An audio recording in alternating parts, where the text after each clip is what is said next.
Hello Targar friends. Hey everybody, it's Jason Blaha here, and it's time for another Orc Mode workout. And today was Max Effort Deadlift Day, and if you guys could please remember to click like down below, it would be greatly appreciated.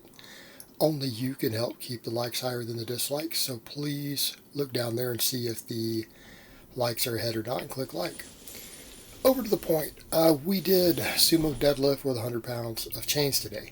Now, looking at it, I'm aware there's a few pounds of chains still on the ground. It is what it is. This chain setup worked really good for my conventional deadlifts, and it took them just to the top to where the chains were lifting.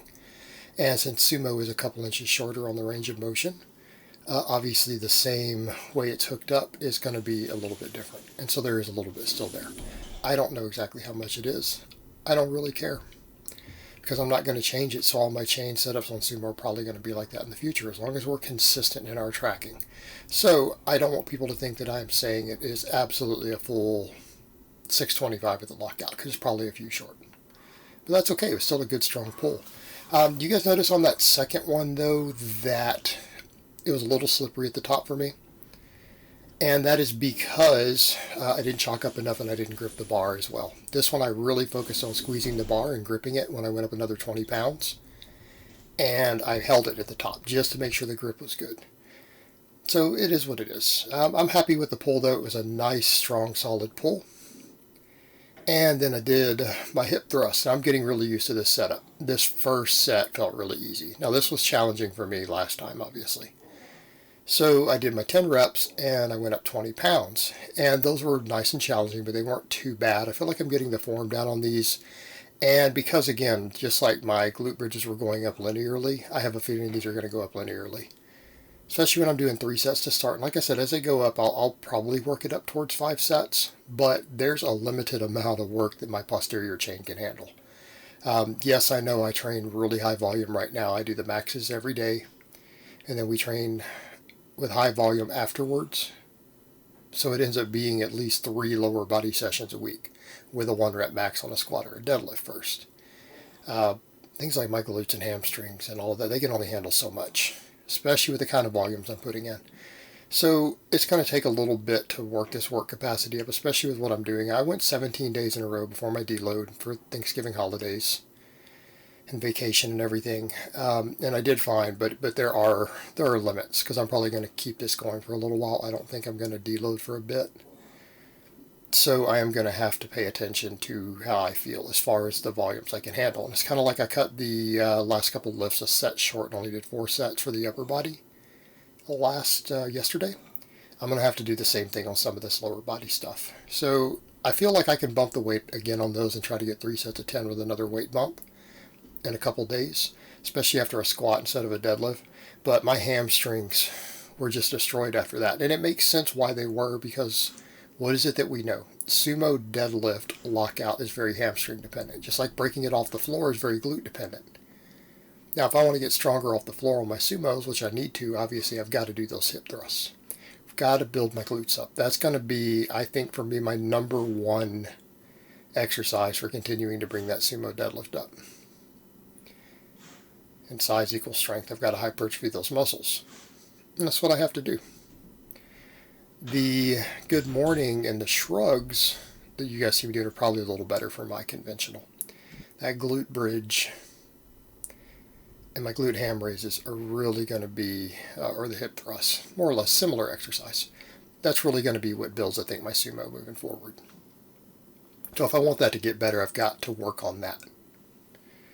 But then with the 5 sets of good mornings, I noticed my hamstrings were definitely fatigued. And I felt my glutes really hard because, again, that weight increase on the hip thrust.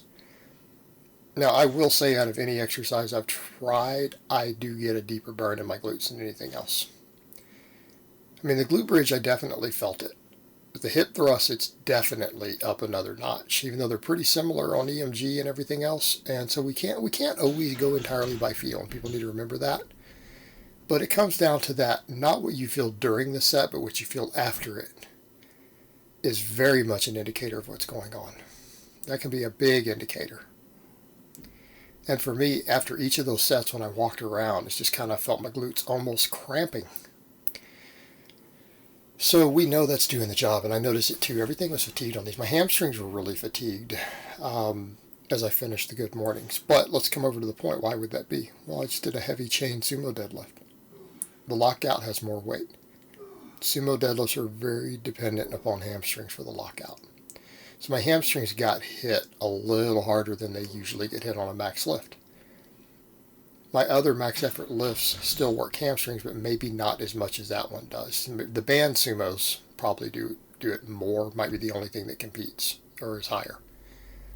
So they got pretty fatigued, and then hitting that hip thrust with, again, a little bit of a weight bump, heaviest weight I've hit on it, my hamstrings got worked pretty hard early on in this session.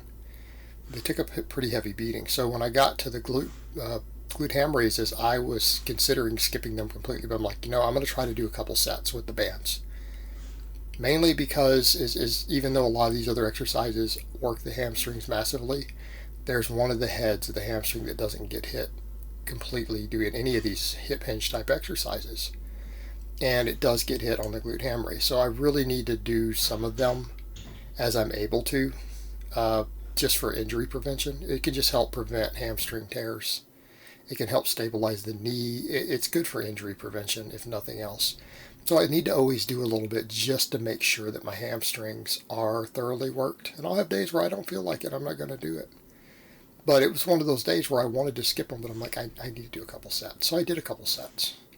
But they were challenging. Like my hamstrings were just really, really feeling it at the end.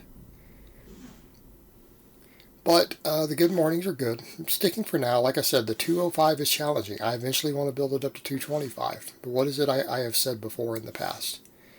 When you actually are strict with these, and you're not treating them like an all-out, a contest to do as much as I can, usually people find, and again, I've noticed it, a lot of guys can deadlift about 3 times what they can do 10 reps with.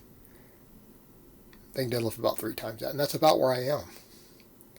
So honestly, if I can get up to where I can do 225 for 5 sets of 10 with really clean reps, which will take time, my deadlift will probably be about as high as I ever realistically want to get it. So we can work towards that. Use these supplemental lifts to build up the muscles and have relative strength to compare to know where we're at. But I think by the time I get to 225, that'll be adequate.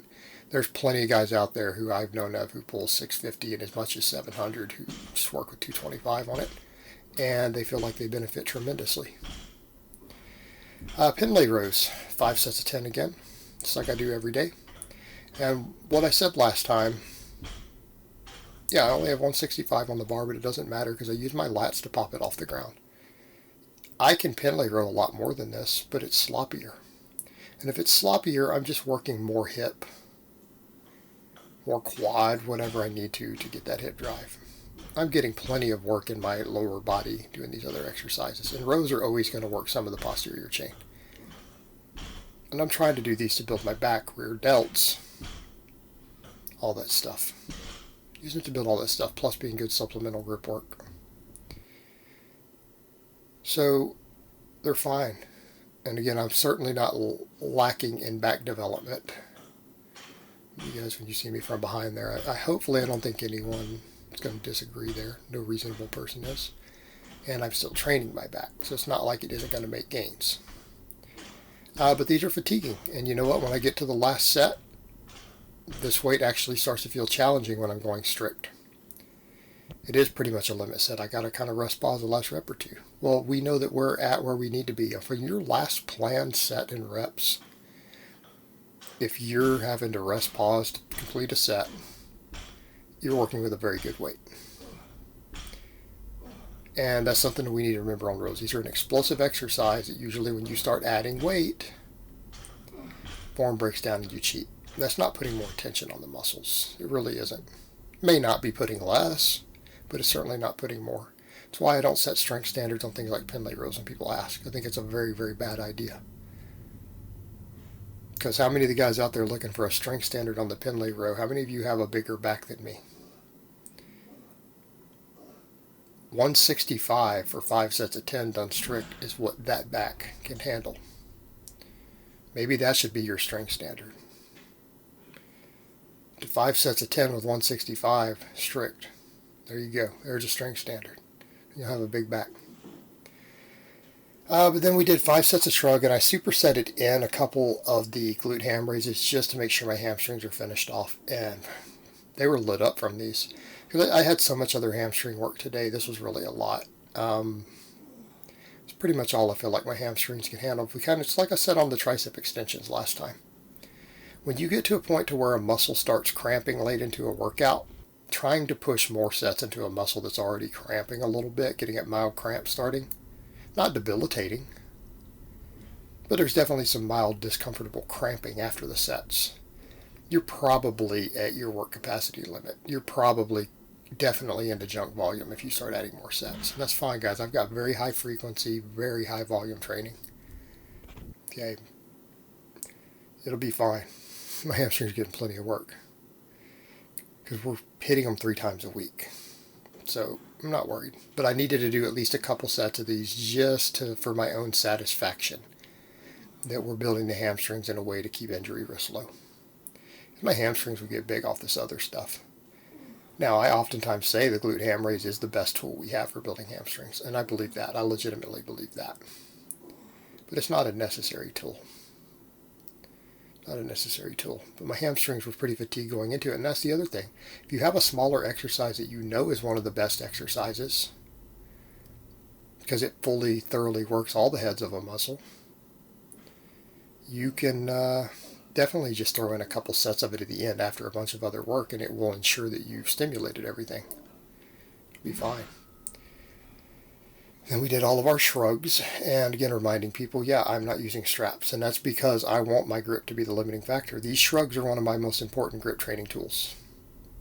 Yeah, they're one of my most important grip training tools, and I think they're helping. My grip held good at the top of that deadlift today on the final one, so my grip is coming along. Doing all this stuff without straps is one of my grip training tools, and by doing strict shrugs where you're focused on squeezing the bar as hard as you can, traps are still getting work very effectively. They're getting work very effectively.